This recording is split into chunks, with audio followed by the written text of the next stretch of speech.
À la une de l'actualité, le président Abdel Fattah el-Sisi a regagné le Caire en provenance de Paris, où il a participé hier à la conférence internationale sur la Libye. Dans son allocution, le président el-Sisi a évoqué la position de l'Égypte soutenant le règlement politique du conflit libyen. Le président el-Sisi a affirmé l'importance de la conjugaison des efforts de la communauté internationale afin de soutenir la Libye pendant cette période cruciale. Selon le président el-Sisi, la communauté internationale doit aider la Libye à la bonne tenue des élections prévues le 24 décembre et au départ des forces étrangères et des mercenaires présents en Libye. Et en marge de la conférence de Paris sur la Libye, le président el-Sisi a tenu un sommet avec son homologue français Emmanuel Macron au palais de l'Élysée. La réunion a porté sur les moyens de renforcer la coopération entre l'Égypte et la France dans tous les domaines. El-Sisi et Macron ont examiné la coordination des efforts des deux pays pour résoudre le conflit en Libye et la nécessité de la coopération entre Paris et le Caire dans la lutte contre les groupes terroristes, surtout en Afrique.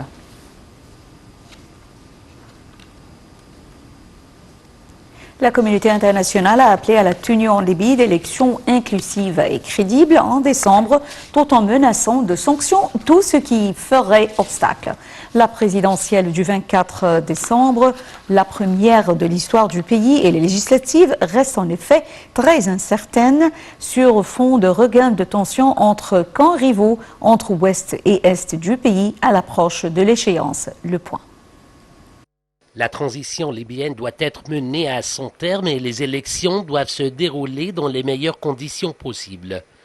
Les 6 semaines qui viennent sont déterminantes. C'est ce qu'a déclaré le président français en clôturant la conférence internationale à Paris. Mais les obstacles demeurent car après une décennie de violence, de division, d'instabilité, la perspective des élections suscite le doute, voire l'opposition de tous ceux qui redoutent le changement démocratique et de tous ceux qui sont devenus les profiteurs de guerre, a-t-il averti.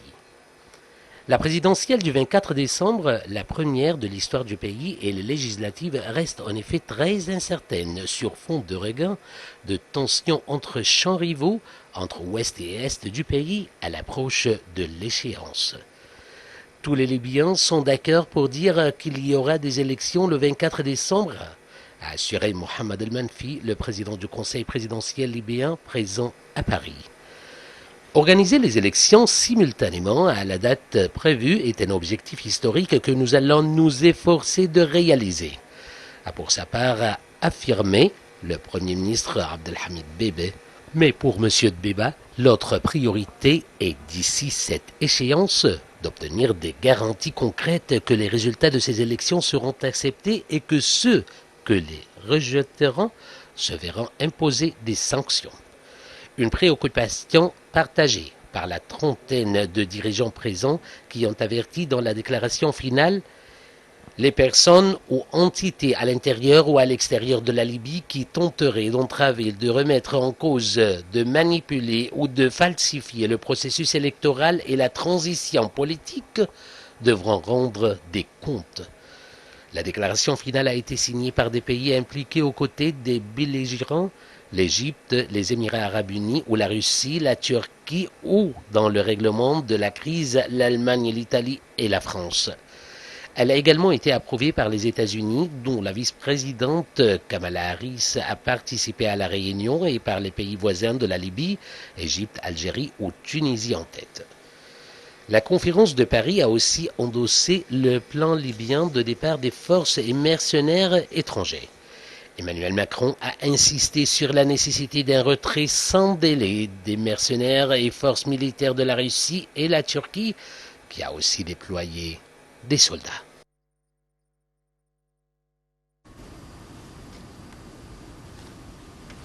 Le Premier ministre Moustapha Madbouya a déclaré que le président Abdel Fattah el-Sisi a décidé l'établissement de la nouvelle ville de Suez en réponse à la demande des citoyens du gouvernorat.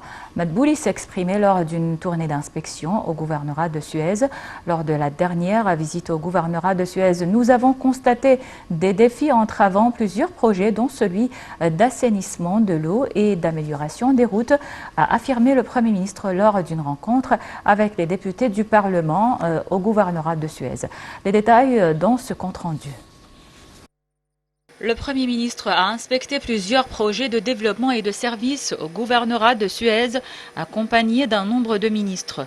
Moustapha Madbouli a commencé sa visite par une rencontre avec les députés du Parlement et du Sénat du gouvernorat afin d'examiner les plaintes des citoyens et d'œuvrer à les résoudre. Au cours de la rencontre, Dr Madbouli a souligné la coordination entre le gouvernement et les députés afin d'exécuter les différents projets au gouvernorat selon les directives du président Abdel Fattah el-Sisi, ce qui va de pair avec le plan national de l'État pour le développement global, notant qu'un décret présidentiel a été publié afin d'établir la nouvelle ville de Suez. Les députés ont par ailleurs présenté plusieurs propositions appelant à entamer une étude pour augmenter les crédits financiers pour exécuter les projets de développement et de services au gouvernorat. Le Premier ministre a également inspecté l'unité publique d'urgence et de paix développée. À cet égard, le Premier ministre a mis l'accent sur l'importance accordée par le président El-Sisi afin d'établir un réseau unifié et sécurisé pour toutes les parties concernées de l'État et selon les normes mondiales. Le Premier ministre a effectué une tournée d'inspection sur le chantier du projet de développement du parc Al-Khalidine, du mémorial et de la région adjacente. Moustapha Madbouli a également inspecté l'ancienne et la nouvelle station d'épuration et les unités du projet de l'initiative présidentielle Maison pour chaque Égyptien dans le quartier de Rataqa.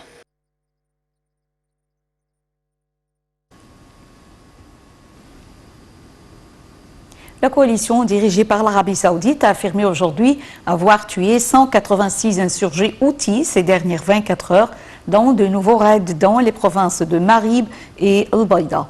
17 véhicules militaires ont été détruits et plus de 186 insurgés ont été tués lors des dernières 24 heures dans des raids à Siroua, à l'ouest de la ville de Marib, et Al-Baïda, la province jouxtant Marib au sud, a indiqué la coalition dans un communiqué diffusé par l'agence de presse officielle saoudienne SPA.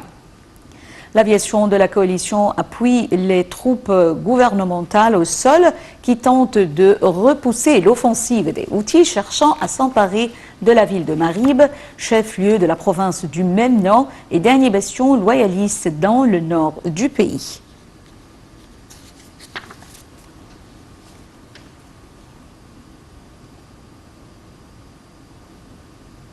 Le ministère égyptien de la Santé a annoncé que 733 personnes rétablies du coronavirus avaient quitté les hôpitaux de confinement hier